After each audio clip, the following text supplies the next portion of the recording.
Bonjour à tous, bonjour à toutes. Nous Bonjour. sommes de nouveau ensemble pour un webinar avec le Florian Marchand Institute. Salut Stéphane, comment ça va? Bien, bien, bien. Donc, écoutez, on est là pour échanger sur un beau sujet, la lettre au Père Noël et le mythe du mouton à 5 pattes. Est-ce que vous nous voyez bien et vous nous entendez bien? Ouais, s'il vous plaît, juste sur le Demandez chat, dans si vous le pouvez nous chat. mettre des petits messages. Le son, l'image. Je vois que Marc a mis un petit message déjà et est en train de taper quelque chose. Ok, tout est ok, merci. Merci à vous tous. Super, écoutez, c'est Noël. Donc, on ne pouvait pas faire autrement que préparer notre lettre au Père Noël. Et, euh, j'espère qu'on va apprendre des choses et qu'on va passer un bon moment. On s'est bien amusé avec Stéphane au moment de réaliser ce webinaire. Stéphane, on attaque directement par la lettre. Je pense que je vais vous mettre tout de suite en condition. Et comme vous le voyez, la lettre au Père Noël, ben, nous l'avons écrite, nous l'avons rédigée avec Stéphane. Et je vais rapidement vous la lire. L'idée, c'est de voir ce qu'un recruteur pourrait demander aujourd'hui au Père Noël. Et donc, nous avons rédigé cette lettre et nous lui avons même envoyé. Vous verrez à la fin de notre webinaire que le Père Noël nous a répondu. Bon, je vois que tout le monde nous dit bonjour, super, nous sommes très nombreux. Donc voilà, cher Père Noël, depuis des années, je constate que j'ai de plus en plus de mal à recruter et qu'il y a des candidats, et je me pose la question de savoir si c'est des candidats qui veulent vraiment travailler. Ça, c'est la lettre, l'introduction est très claire, ça plante le décor. Cette année, je souhaite recruter des collaborateurs performants et très motivés. Il faudrait qu'ils soient expérimentés, avec plus de 5 ans d'expérience dans la distribution de cadeaux en très bon, s'il vous plaît, avec un bac plus 5 en logistique, bien sûr, car je n'ai pas le temps de les former. Ça, c'est très important. J'ai besoin également de compétences techniques et aussi comportementales, très important. Et il faudrait également des candidats curieux, organisés, très disponibles, qui ne comptent pas leurs heures. Et je propose un salaire royalement brut mensuel, très attractif, 1 500 € sur 12 mois. Le télétravail sera bien entendu accepté, mais dès la deuxième année. Voilà la lettre du recruteur au Père Noël. J'espère qu'elle vous plaît. Un petit message, Sarah nous dit qu'elle n'a pas le son. Tout le monde m'entend, c'est bon? C'est bon pour toi, Stéphane, tu m'entends? Pour moi, c'est bon. Il y a Sarah qui nous dit, je n'ai pas le son. Je pense que tout le monde nous dit que c'est bon au niveau du son. Tout est bon ici. Okay. Donc ça vient peut-être de Sarah. Ok, alors qu'est-ce que tu en penses de cette lettre, Stéphane? Ah ben c'est encore une fois l'idéalisation du profil parfait. Je crois qu'aujourd'hui, nous, recruteurs, nous avons tous envie de recruter cette personne avec les critères et tous ces critères-là. Mais est-ce que la réalité rejoint ta demande ou est-ce que c'est de la fiction? Ça, c'est la question en fait. Ah, moi, j'ai envoyé une lettre au Père Noël. C'est mon cadeau que j'attends maintenant. Donc j'espère qu'il va pouvoir y répondre.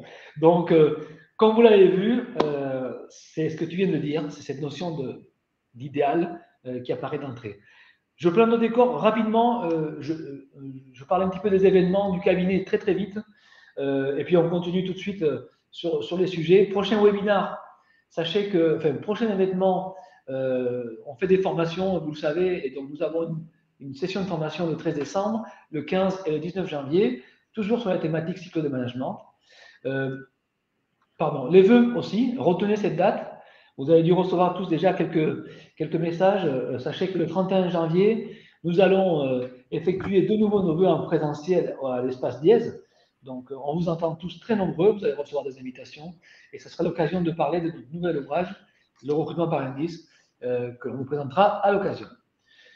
Le prochain webinaire, ce sera donc pour le mois de mars 2023, puisque en janvier, nous allons faire les vœux, et on parlera de la valeur travail, un vaste sujet que on se demande souvent si cette valeur de travail existe toujours ou elle a évolué. On en parlera tous ensemble.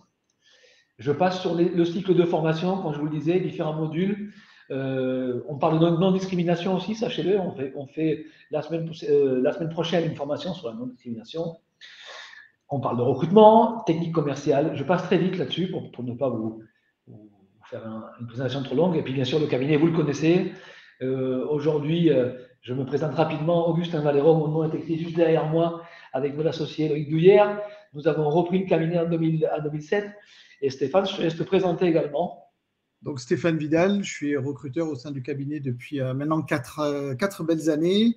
J'ai une double casquette sur de recrutement IT, et c'est vrai que l'IT fait partie aujourd'hui des univers très tendus. Et puis j'ai une casquette aussi très généraliste sur des métiers divers. Super. Alors, à tous les participants, j'en profite pour vous le dire, vous avez un chat en bas à droite de votre écran. N'hésitez pas à réagir, à nous interpeller, à poser des questions, c'est très important. L'idée, c'est d'interagir ensemble. Et d'ailleurs, je vous invite à terme à nous chercher sur LinkedIn, si on n'est pas déjà connecté, pour continuer les échanges avec tous les consultants du Florian Mansion Institute. Bon, ben on va attaquer le vif du sujet. On a parlé de cette fameuse lettre. Alors Stéphane, tu as parlé d'un terme très important, cette notion d'idéal. Et c'est vrai que les recruteurs, ils ont raison de recruter un candidat idéal. Et ça, on ne peut pas leur en vouloir. En revanche, c'est cette notion de candidat idéalisé. Quand on fait un recrutement et qu'on passe du candidat idéal au candidat idéalisé, eh bien, on va chercher à recruter un mouton à 5 pattes. Et ça, c'est le vrai problème. C'est que le mouton à 5 pattes, comme vous l'avez vu, nous l'avons en dessin, mais je ne l'ai pas encore en photo, à part un monstre engendré par la nature, mais ce n'est pas le cas pour l'instant. Si vous souhaitez réagir, n'hésitez pas. Stéphane, n'hésite pas à m'interrompre par rapport aux questions qui pourraient être posées. Alors, je continue ma présentation et on va parler de constat. Le premier constat en matière d'offres d'emploi et de recrutement, c'est que la plupart des recrutements, et tu me rejoindras, j'imagine, Stéphane, sont faits en regardant derrière soi. On n'est jamais avec une vision vers l'avant. On reprend souvent les fiches de poste existantes, puisqu'elles sont là depuis des années et qu'elles marchent bien. On ne se pose pas de questions, c'est évident. Le recrutement, d'ailleurs, est centré sur des personnes qui devront être aussi bons que celles que je viens de perdre. Ça, c'est ce qui arrive très souvent. Hein. On me demande de remplacer une personne de manière presque automatique. Et évidemment, si possible, qu'il soit peut-être même un peu meilleur que les prédécesseurs. Ça, c'est toujours. Et donc, c'est un regard que l'on a sur le passé et non pas sur l'avenir. Et le véritable besoin, comme vous le savez tous, et comme je vous le dis maintenant, bien entendu, il est devant soi. Qu'est-ce que tu en penses, Stéphane? Alors, sur les premiers, le premier point, ça c'est vraiment typique de rencontrer, d'avoir des clients qui nous envoient une fiche de poste, qui est une vieille fiche de poste finalement, pas actualisée. Et quand nous, on demande à échanger avec le responsable, avec le manager, on se rend compte que la fiche de poste qui a été mise et les missions qui sont proposées ne correspondent plus trop à la réalité et à ce qu'on attend. Donc, c'est vrai qu'on va demander à échanger avec le client pour essayer de travailler au plus fin sur la définition de fonction et vraiment les tâches qui vont être réalisées et pas foncièrement ce qui a été mis et ressorti du chapeau. Tiens, on cherche un ingénieur commercial, voici ce qu'il va faire, etc. Donc, c'est vrai que faire attention à ce qu'on a mis sur la fiche de poste et la définition de fonction, c'est la première des choses à retravailler. Tout à fait. Avec ce regard vers l'avant. Un poste, même si je remplace quelqu'un, entre guillemets, dans l'urgence, ses missions peuvent évoluer. Le poste peut être impacté par un environnement différent, par des événements. Et donc, sachez-le, pour nous, un poste ne doit pas être figé. OK ? Alors, je vais continuer maintenant avec le deuxième constat, et il est important aussi, c'est le problème de l'anticipation. Un grand nombre de recrutements ne sont pas anticipés, sont plutôt subis, ça c'est quand même le terme qu'on utilise là, et du coup on recrute pour hier, c'est ce qu'on me dit souvent quand je demande à mes clients, mes prospects, alors finalement ce recrutement il est pour quand? Ben, c'était pour hier. On a tout faux, parce que le c'était pour hier, c'est subir le recrutement, c'est ne pas réfléchir à ce que les profils pourraient vous apporter au-delà du besoin que vous ressentez. Et bien évidemment, cela est dû au fait que il n'y a pas de procédure souvent dans les entreprises. Les recrutements sont faits de manière entre guillemets artisanale. Et c'est vrai que s'il n'y a pas de procédure, eh bien, on subit, on ne planifie pas. La gestion de carrière, c'est quelque chose qui s'anticipe, le départ à la retraite, même les souhaits d'un collaborateur d'évoluer, y compris ailleurs, c'est des choses que l'on peut ne pas subir. Et surtout, être en permanence en posture de recevoir des candidatures. On ne s'occupe pas des candidats seulement quand on est en difficulté ou quand il faut recruter. Les candidats, il faut faire communauté tout au long de la vie de votre entreprise, tout simplement. Okay. Alors, l'autre point aussi, et que l'on observe lorsqu'on n'a pas anticipé, c'est qu'on n'a pas le temps de former. Et ça, c'est un autre sujet en matière de recrutement qui est important, parce que quelqu'un qui n'est pas formé par l'entreprise, ne serait-ce qu'à ses procédures internes, à son fonctionnement interne, va être peut-être lâché plus rapidement que ce qu'elle aurait souhaité. Et malheureusement, c'est un sujet qui va peut-être amener derrière à une erreur d'intégration et à des difficultés. Okay. Alors, sur ce sujet, évidemment, formation, accompagnement, on le voit beaucoup dans des métiers de l'IT, par exemple, où le client a un souhait d'avoir quelqu'un d'autonome, d'expérimenté, 3 à 5 ans d'expérience. Et le problème, c'est que il se rend compte qu'aujourd'hui, il n'a pas les capacités d'accompagner quelqu'un, de former quelqu'un, alors que le marché nous dit aujourd'hui, on va avoir des difficultés sur ce genre de profil. La seule solution, elle est de prendre des gens qui ont moins d'expérience et de les accompagner ou les former. Et c'est vrai que le mot de manager, comme on l'entend parler, le manager, c'est son rôle d'accompagner les collaborateurs, de les faire monter en compétences. Et malheureusement, le manager aujourd'hui est un opérationnel et ne fait fait de moins en moins de management et d'accompagnement de ses équipes. Et c'est un peu la difficulté aujourd'hui, c'est comment pouvoir intégrer une personne, sachant que le niveau de performance demandé n'est pas au rendez-vous. Exact. Alors, un autre point important aussi, c'est que on a parlé des conséquences, notamment, c'est cette notion d'aller chercher des clones en permanence. Quand on cherche des clones, on reste entre soi et on ne va pas apporter à l'entreprise une diversité de compétences, de profils qui certainement la ferait évoluer. Donc, n'oubliez pas cela aussi. Moins on anticipe, plus on va être dans le recrutement de clones et plus l'entreprise va être un petit peu, on va dire, non pas polluée, mais il y aura une sorte de consanguinité dans l'entreprise et ce n'est pas forcément une bonne chose, puisqu'aujourd'hui les compétences, elles sont partout et l'intérêt à avoir une approche beaucoup plus large.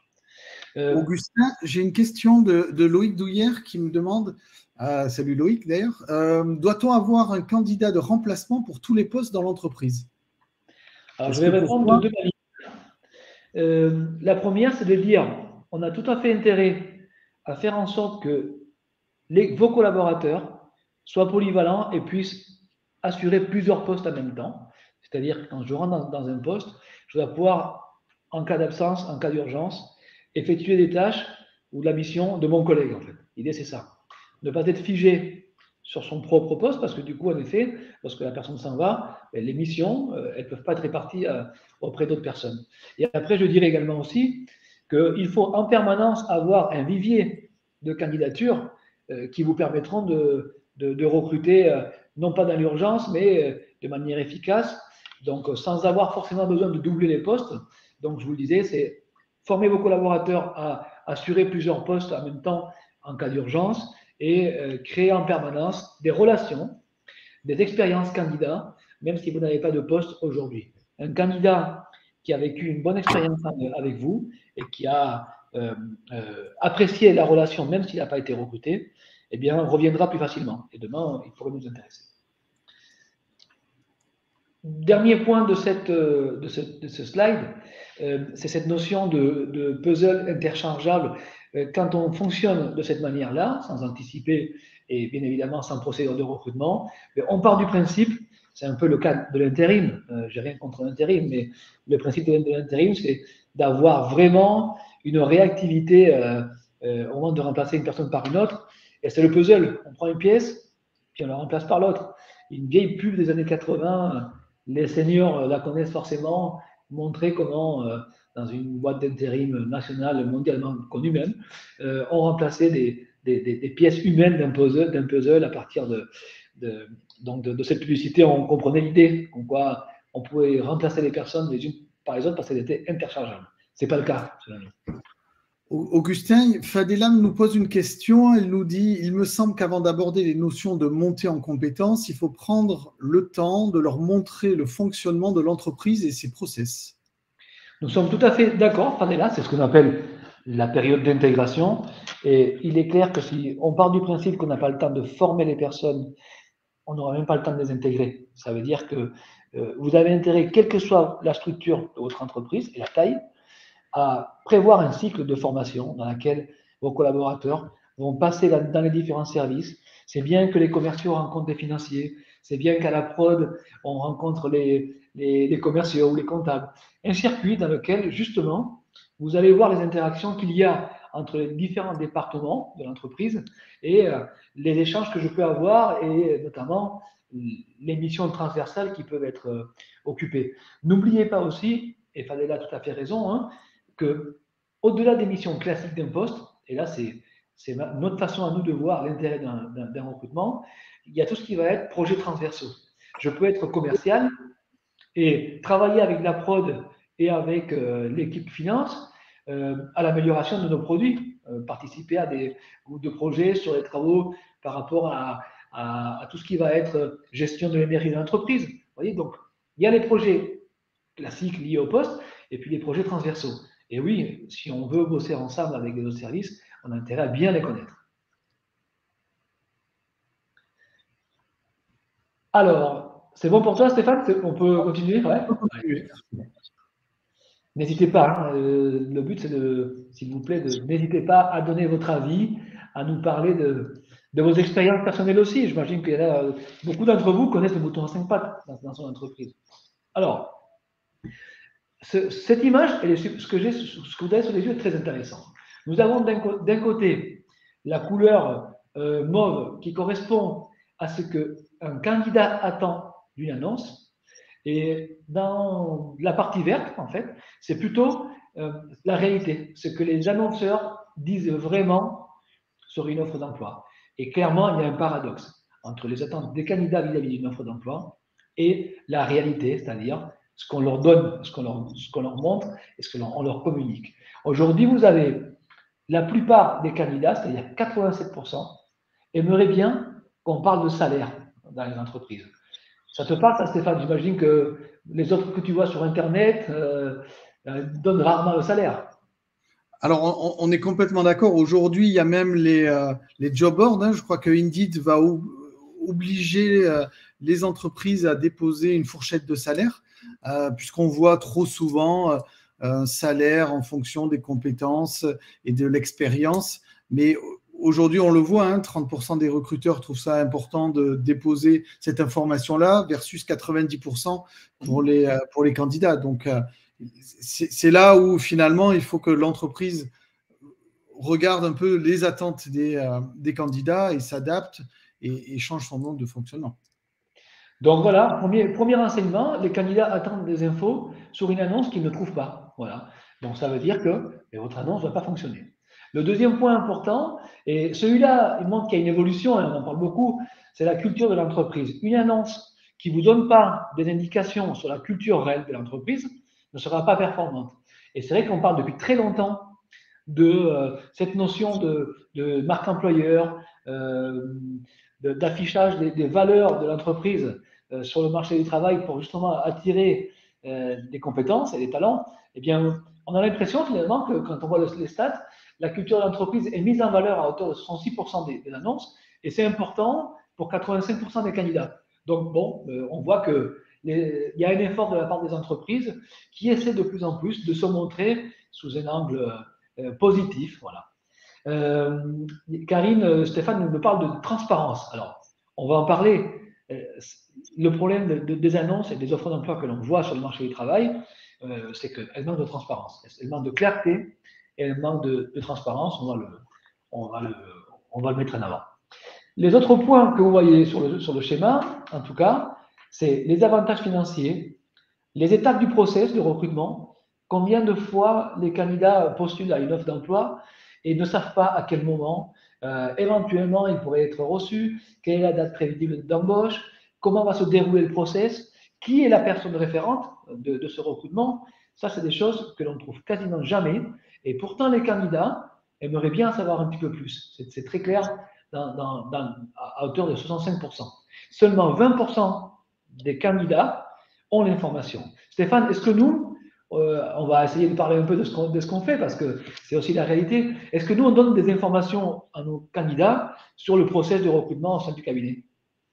Alors, on essaye de donner au maximum d'informations. C'est vrai que qu'est-ce qu'on attend en fait par le process de recrutement? Est-ce que le candidat attend, on va avoir 2 entretiens plus un entretien RH? C'est toujours le curseur où on le met. Nous, on essaye de travailler avec le client pour savoir voilà, quelles sont les étapes clés, comment on va procéder sur le recrutement. On essaye de le mettre en évidence sur nos annonces quand on peut, mais c'est vrai que des fois, on n'a pas cette information-là. Et nous aussi, on se rend compte qu'il faut qu'on aille plus dans cette demande-là, cette précision-là avec le client pour être le plus transparent. Hein. Je crois que tout le monde est d'accord. Tu as raison. On n'a pas toujours toutes les infos, mais ce que l'on peut dire à un candidat, c'est la personne qui gère le recrutement, c'est telle personne, et chez nous, c'est le cas. Votre interlocuteur, ça peut être une adresse email, hein, ça peut être un numéro de téléphone. Si vous avez des questions, il faut pouvoir aussi avoir un contact. Et sur le process, on essaie toujours de dire si c'est une création de poste, si le poste il est à pouvoir porter de telle date. C'est ce que je te disais, c'est que je pense que dans nos définitions de fonction, on essaie toujours de mettre quelques informations qui vous permettent de savoir.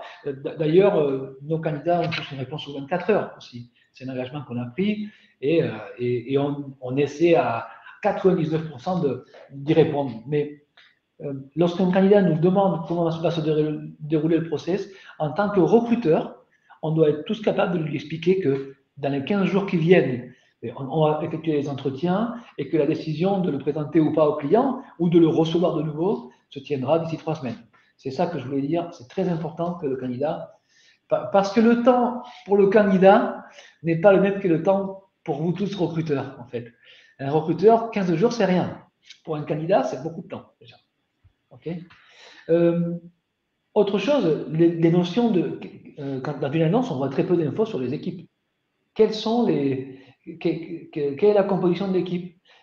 À qui sommes-nous rattachés vraiment? Donc tout ça, c'est des choses qui sont très demandées par les candidats et vous le voyez ici, le matériel, les outils, les logiciels, il y a peu de précision. La politique de télétravail, bon, c'est une demande qui arrive de plus en plus et vous le voyez, c'est un sujet. En fait, aujourd'hui, seulement 30% des annonces donnent l'information comme quoi il y aurait du télétravail, alors que parfois il y en a. Hein. Et enfin, politique RSE et politique de diversité, très très peu d'entreprises le mettent en avant. Et du coup, en faisant ça, on se prive à ce que certaines personnes qui pourraient être intéressantes postulent. On n'est plus du tout inclusif là, hein, on est plutôt exclusif. On sort déjà du process. On a Catherine qui nous pose une question. Elle nous dit évidemment le candidat aimerait connaître le motif de non-recrutement. Donc, comment communiquer efficacement sur la question du refus? Alors, pourquoi le faire? D'une part parce qu'il faut être professionnel et d'autre part, c'est cette notion d'expérience candidat. N'oubliez pas qu'un candidat sur 100 va être recruté, puisque votre process peut vous amener plusieurs dizaines de candidatures, 10 entretiens, 15 entretiens, puis un seul va être choisi. Il faut que tous les autres repartent avec une expérience positive. Et aujourd'hui, les réseaux sociaux sont un véhicule d'information, et ne l'oubliez pas, y compris de ceux qui n'ont pas été recrutés. Donc oui, tous les candidats que vous recevez à l'entretien, il faut qu'à la fin du rendez-vous, vous soyez en mesure de lui donner des indications déjà sur ce que vous pensez, ce qu'on appelle nous l'entretien consensuel. Ça ne veut pas dire que je prends une décision.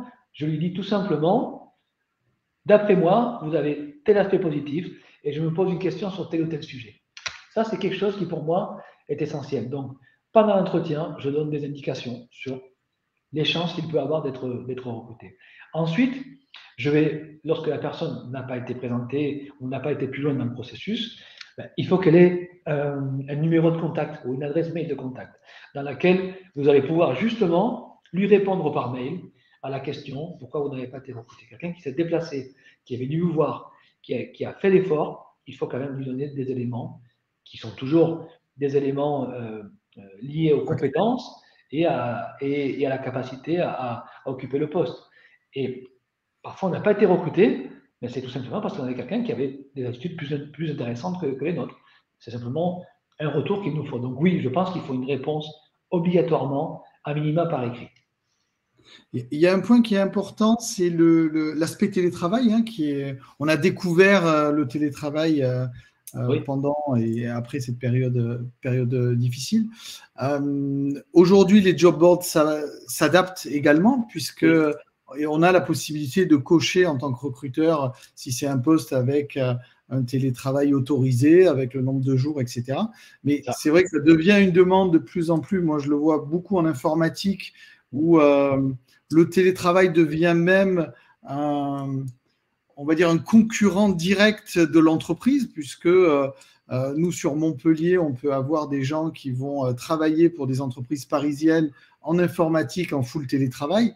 Donc, ça fait partie des demandes qu'on a de plus en plus des candidats. Très clairement, est-ce que c'est un poste en full télétravail? Parce que même de Montpellier, je ne veux pas me déplacer à Montpellier, ou j'ai des possibilités de faire du télétravail pour des entreprises en France ou à l'étranger. Donc, l'aspect télétravail sur une annonce, nous, on le met de plus en plus sur les annonces, puisque c'est une demande, et on le voit, 55% des candidats aimeraient avoir cette information-là, puisque pour eux, dans le bien-être, on en a parlé, on va en reparler, au travail, c'est un des critères importants. Alors, le télétravail full, bien sûr, full télétravail dans certaines situations, ou alors ne serait-ce qu'un télétravail partiel, ou alors si ce n'est pas le cas et que ce n'est pas possible, ça peut se comprendre aussi. Mais ce qu'il faut savoir, c'est que c'est une demande qui fait qu'aujourd'hui, certains candidats qui seraient venus auparavant chez vous ne viendront plus aujourd'hui, si on ne met pas en place un minimum de télétravail. Voilà. Donc, très important. Vous avez vu également le dernier point qui est la politique de diversité et d'inclusion. Je parle de diversité et d'inclusion pour parler de toutes les tranches de la population en âge de travailler. Okay, les jeunes, les seniors, les personnes issues de quartiers défavorisés ou pas, peu importe. Ça veut dire, pour moi, ce qui est important, c'est qu'une entreprise qui a une stratégie de recrutement inclusive est une entreprise qui, dans sa façon de rédiger une offre, ne va pas exclure. Et pour ne pas exclure, il faut être transparent, il faut être ouvert, il faut aller chercher les compétences là où elles sont et non là où elles ne sont pas. Quand on dit à quelqu'un, je veux une expérience de au moins 10 ans d'expérience, pour moi, ça c'est tirer une balle dans le pied. Parce que 10 ans d'expérience, par rapport à 7 ans d'expérience, c'est quoi? Par rapport à 12 ans d'expérience. Vous voyez ce que je veux dire? C'est qu'on est parfois trop restrictif. Parce qu'on veut une expérience confirmée, utilisons un terme qui est beaucoup plus clair, expérience confirmée en telle ou telle matière. Bon, ça, c'est pour revenir sur la façon de rédiger nos offres. Okay,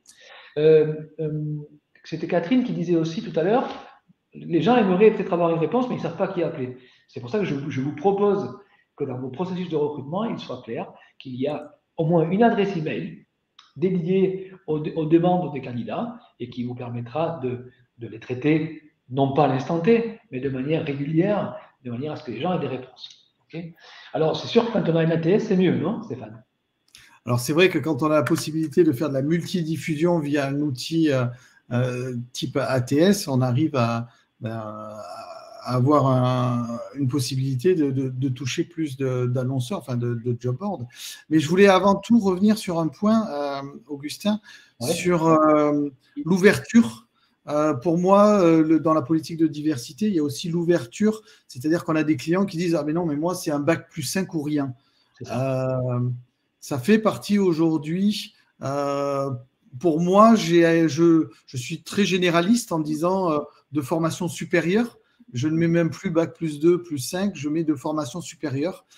Je veux m'ouvrir à d'autres profils et je ne veux pas être enfermé dans uniquement le bac plus 5 dans telle spécialité. Et on le voit de plus en plus où on marque même sur une formation supérieure dans tel domaine ou dans tel domaine. sûr. Donc, on est très Alors, bon. c'est tout à fait ça, exactement. Il y a une remarque très sympa d'Anne qui dit, c'est dans ce cas de restrictions affichées que les cabinets ont ce rôle de justement promouvoir les profils non attendus. Ben, bien sûr, mais ce n'est pas des profils non attendus, c'est des profils dont je n'ai pas perçu le besoin de les intégrer. Et ça, c'est très important parce que je reste avec une vision en arrière et à court terme.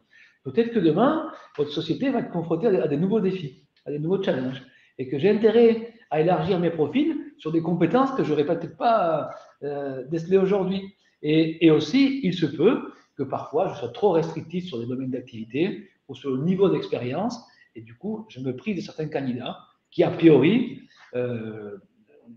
soi-disant, ne rentrent pas à 100% dans le fameux mouton en 5 pattes, mais qui, au contraire, pourront s'intégrer et apprendre.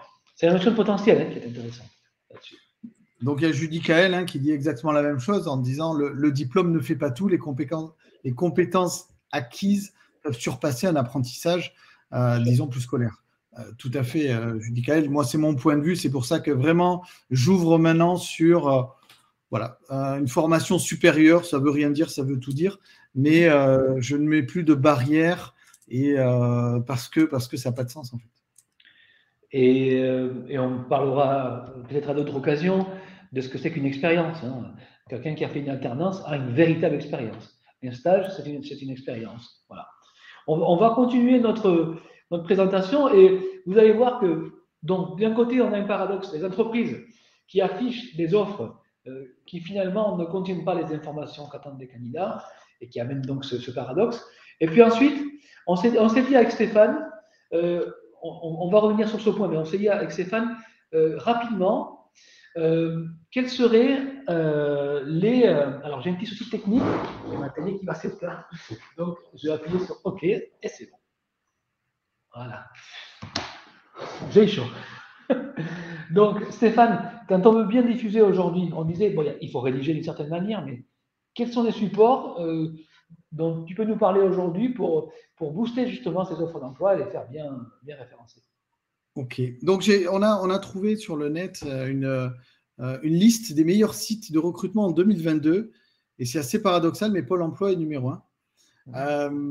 On a tous tendance à dire on ne trouvera pas de cadre, on ne trouvera pas ci, on ne trouvera pas, mais Pôle emploi reste le premier pourvoyeur finalement de candidats et le meilleur vivier. On a ensuite des sites généralistes. Indeed parle à tout le monde.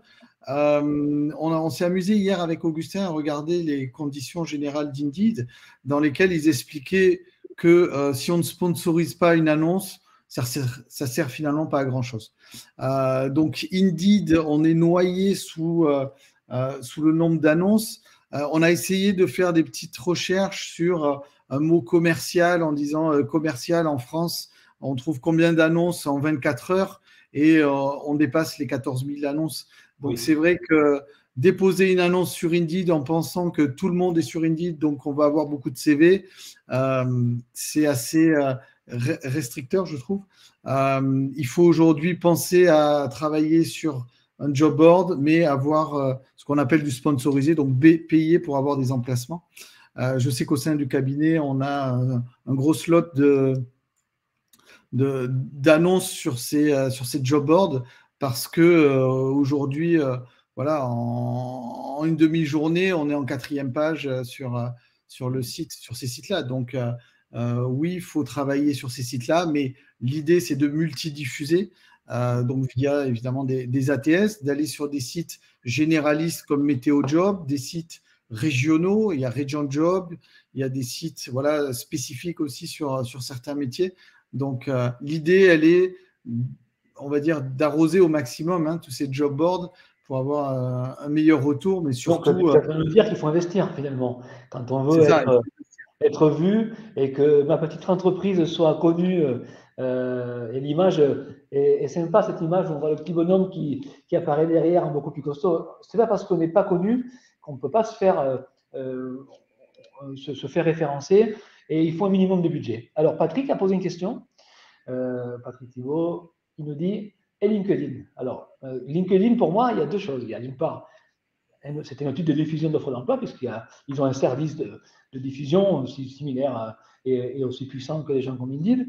Mais c'est aussi un outil pour associer vos équipes, et c'est ce qu'on dit dans cette présentation. Vous avez des équipes qui peuvent être associées au recrutement. Et donc, si dans l'entreprise, on fait participer vos collaborateurs à la diffusion des offres d'emploi, il y aura ce qu'on appelle la viralité des offres. Et donc, ce sont vos propres salariés qui vont devenir ambassadeurs de votre entreprise et des postes à pourvoir. Tu es d'accord avec moi, Stéphane? Oui, tout à fait. Alors, il y a aussi une partie cooptation. On peut mettre en place une cooptation sur les recrutements, mais on va demander à tous les collaborateurs de diffuser l'annonce pour le nouveau recrutement pour essayer de toucher un maximum de monde. Et c'est vrai que LinkedIn est intéressant. Alors, évidemment, il y a du LinkedIn payant avec une meilleure visibilité sur les annonces. On a aussi, et on néglige souvent, le site internet de l'entreprise sur lequel on a un espace carrière, sur lequel on va mettre des annonces, on va faire vivre aussi cet espace carrière. Donc voilà, ne pas négliger cet aspect-là par rapport au job board. C'est ce qu'on voulait. Exactement. C'est vraiment une stratégie, entre guillemets, marketing, c'est ce que dit Loïc là dans ses commentaires. C'est vraiment investir pour acquérir des nouveaux contacts, comme on le ferait pour de nouveaux clients, tout simplement. Et malheureusement, on a tendance à se plaindre beaucoup en disant Pôle emploi, il n'envoie pas de CV. Oui, mais Pôle emploi n'est pas le seul canal. C'est un canal, c'est un très bon canal, mais ce n'est pas le seul. Hein. C'est important de le savoir. Donc, c'est tout un ensemble d'actions. Et recruter, oui, ça demande un petit peu de temps et ça coûte de l'argent, évidemment. Alors, je vais revenir sur l'offre idéale pour un candidat. On disait tout à l'heure que nos offres d'emploi n'étaient pas toujours, enfin que les offres d'emploi sur Internet n'étaient pas suffisamment complètes. On a voulu se mettre dans la peau d'un candidat. Et si je devais rédiger une offre d'emploi idéale, je me mettrais à la place de ce que va chercher un candidat. Quand je vais chercher un CV, je cherche des mots-clés, je cherche des choses qui m'intéressent par rapport à mon offre, mais là, j'inverse le rôle.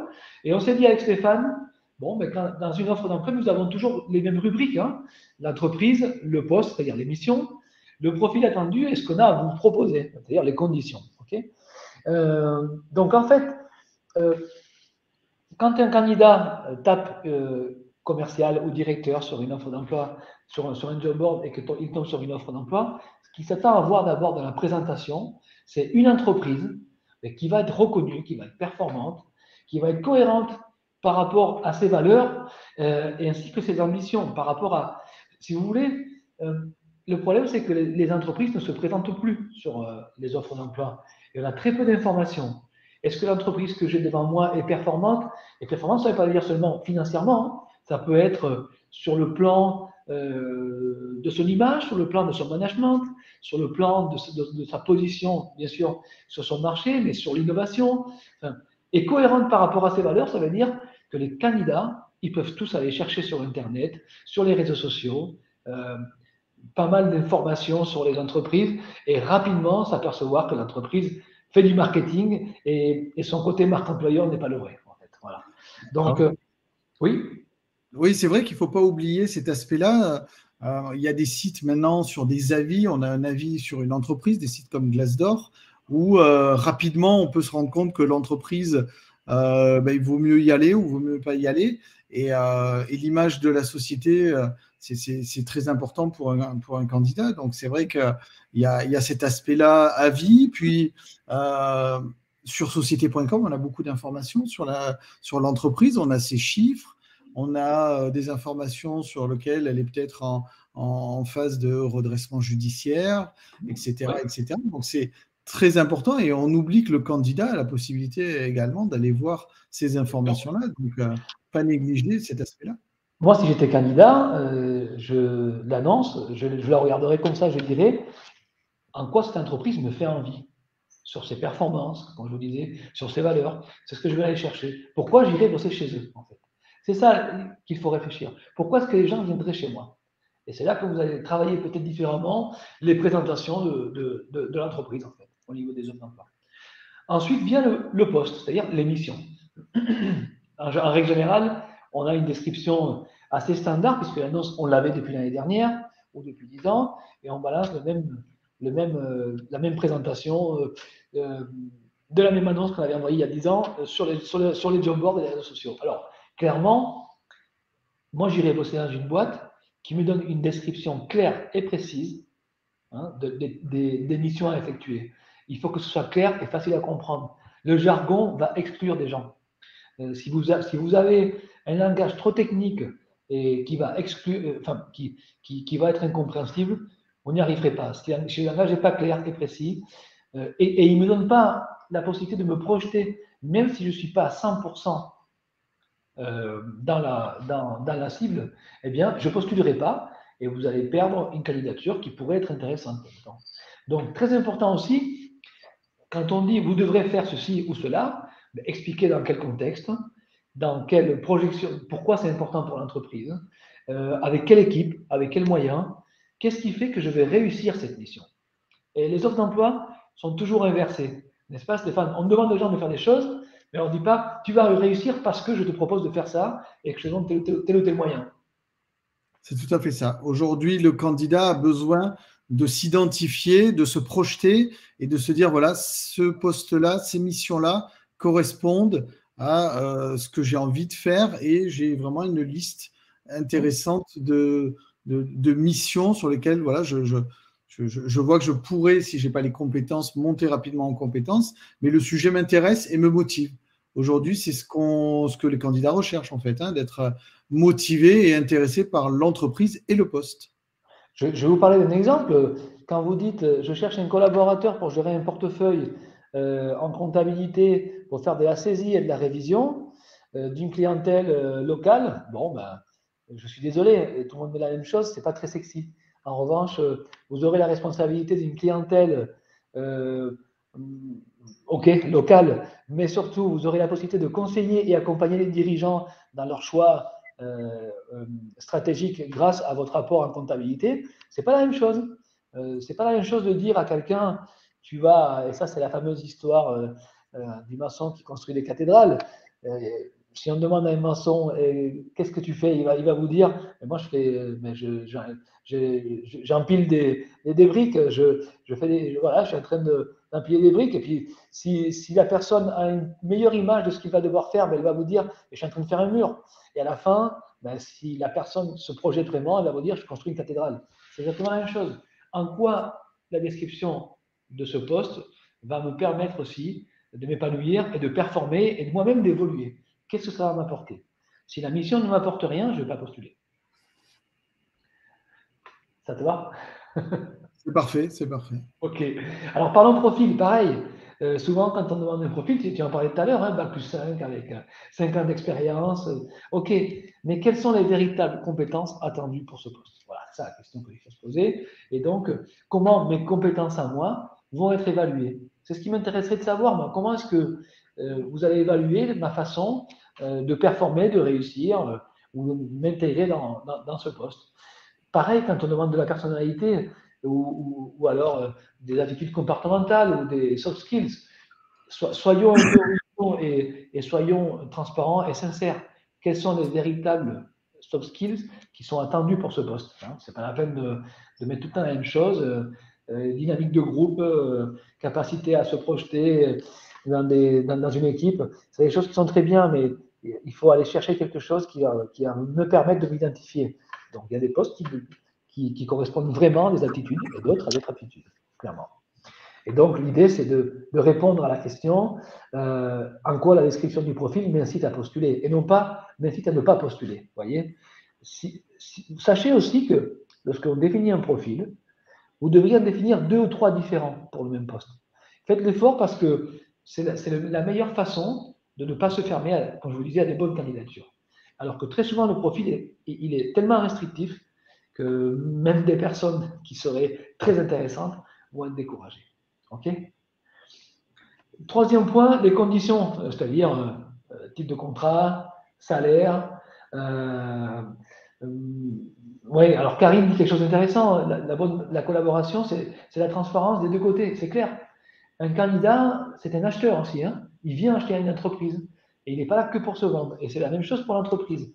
Il est là pour acheter des compétences et non pas seulement pour se vendre. C'est un rapport d'égal à égal.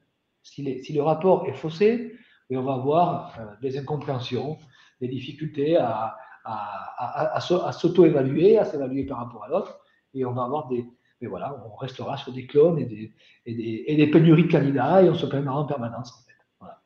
La transparence, c'est quoi? Tout d'abord, des informations très précises sur la rémunération. Clairement, Stéphane, on l'a vu dans les statistiques tout à l'heure, les candidats veulent en savoir plus sur la rémunération.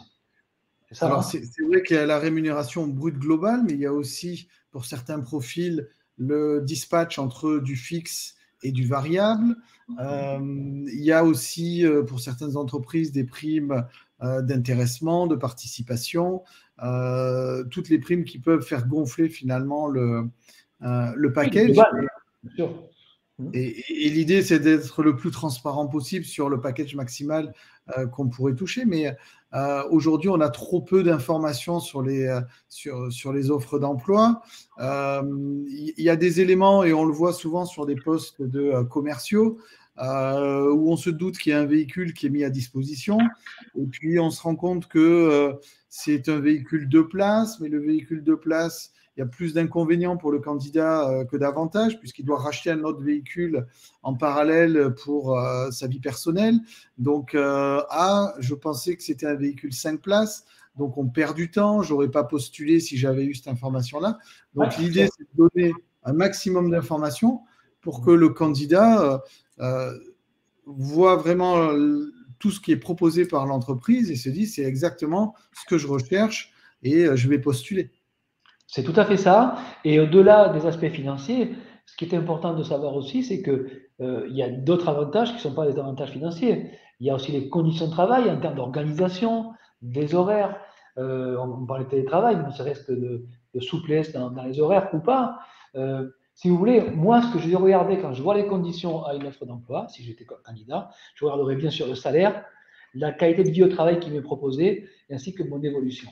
Voilà. C'est des éléments qui, pour moi, sont essentiels. Donc, encore une fois, notre conseil avec Stéphane, c'est de vous dire, mettez-vous à la place des candidats à chaque fois que vous rédigez une offre d'emploi et n'oubliez pas qu'il peut y avoir toujours plusieurs profils différents.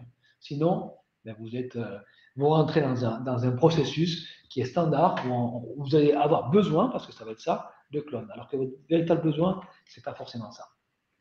Je vais passer maintenant. Dis-moi, Stéphane.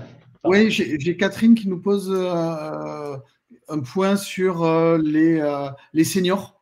L'emploi des seniors sont refoulés d'office, même s'ils ne demandent pas un salaire élevé. Oui, c'est une difficulté, c'est toujours cette problématique des clones. Le problème des seniors, c'est qu'en plus, on les stigmatise parce que d'un côté, on leur demande, on est en train de nous dire qu'il va falloir travailler plus, et d'un autre côté, on ne veut pas les embaucher. Donc, c'est quand même paradoxal. Moi, je dis que c'est la problématique de l'inclusion, c'est-à-dire que inclusion, mais pas au sens politique du terme, c'est au sens opportunité pour l'entreprise. Un senior a des qualités, a des expériences, et surtout, quand je recrute un senior, je ne vais pas le recruter en me disant « Ah, mais moi, je ne le prends pas parce que il faut que la personne soit là dans 5 ans. » Ça, c'est un faux problème. En revanche, si je recrute un senior, je vais me dire qu'est-ce qu'il va m'apporter et qu'est-ce qu'il va apporter aux autres de l'entreprise. Qu'est-ce qu'il va transmettre. Donc, si vous avez besoin dans votre entreprise d'acquérir des compétences et de les faire développer en interne, n'hésitez pas à recruter des seniors parce qu'eux, ils savent transmettre. Ils ont l'habitude, ils ont l'expérience, mais en revanche, ça veut dire repenser votre organisation, votre façon de voir les postes. Est-ce que j'ai absolument besoin d'un profil junior ou d'un profil très expérimenté? J'en sais rien. C'est à vous d'avoir la réflexion. Mais ne vous fermez pas a priori. Alors, j'ai un exemple par rapport à des seniors. Il n'y a pas très longtemps, j'ai un client, je lui ai présenté quelqu'un qui m'a dit, voilà, il me reste 7 ans. Et mon client m'a dit, oh, mais non, parce que moi, je veux du long terme, etc. Mais en fait, il y a une information qu'il n'avait peut-être pas sur laquelle c'est l'APEC qui a donné cette année la durée moyenne d'un cadre dans une entreprise, c'est moins de 3 ans.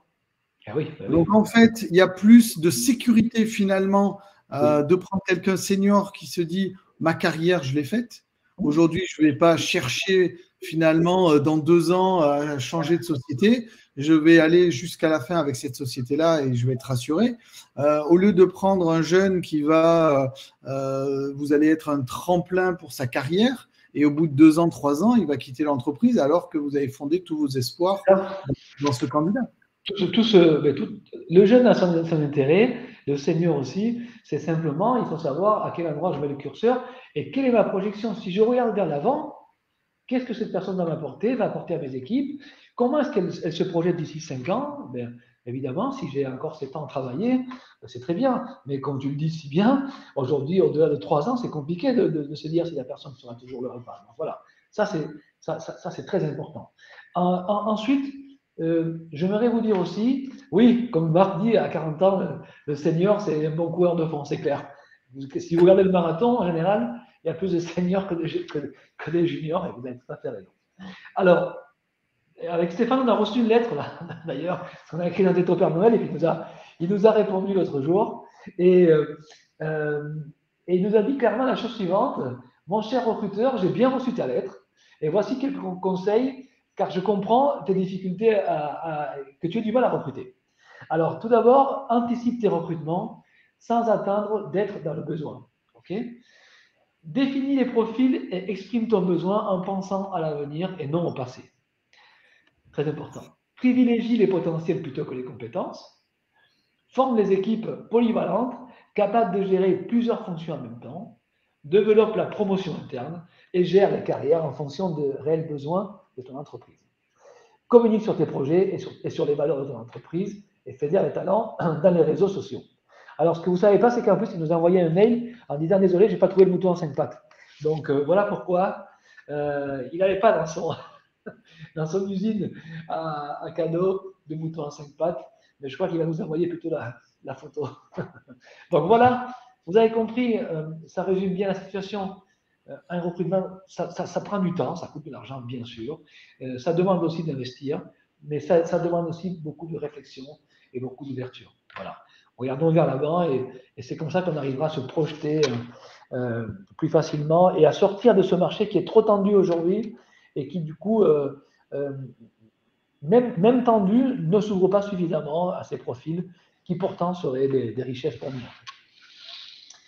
Voilà, on est en train de finaliser. Si vous avez des remarques ou des questions, n'hésitez pas, bien entendu. Je vous donne rendez-vous tout d'abord le 31 janvier pour les du cabinet, bien sûr, mais pour notre prochain webinaire qui parlera de la valeur travail. Donc, commencez à réfléchir. Stéphane, je tiens à te remercier pour cette participation. On s'est bien complété, je trouve. On s'est bien amusé. Bien amusé, c'est clair.